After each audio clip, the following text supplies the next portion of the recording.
Kemudian di pasal 6-nya sumber dana.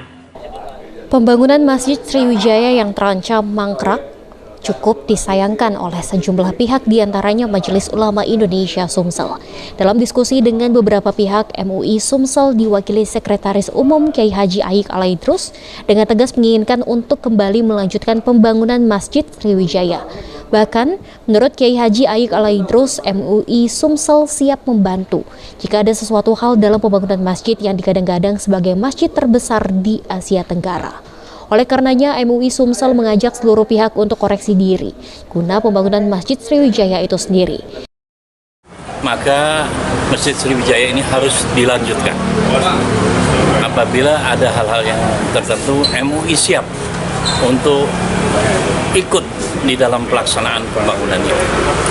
Yang kedua, bahwasanya mekanisme daripada pembangunan masjid dari awal sudah jelas. Pertama ada sayembara, kedua ada perda, dan sebagainya. Mekanisme bantuan hibah pun telah melalui prosedur. Maka sekarang ini MUI berpendapat kita tetap melanjutkan itu, tapi bermuhasabah, koreksi diri. Yang salah dibuang, yang baik kita lakukan.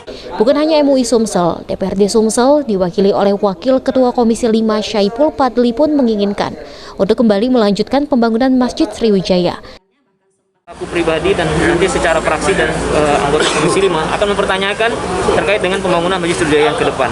Artinya kita kepengen pemerintah Provinsi Sumatera Selatan tahun anggaran 2022 ini mengalokasikan pembangunan Masjid Sriwijaya sehingga Masjid Sriwijaya ini dapat terus dilaksanakan, ya tidak menjadi mangkrak.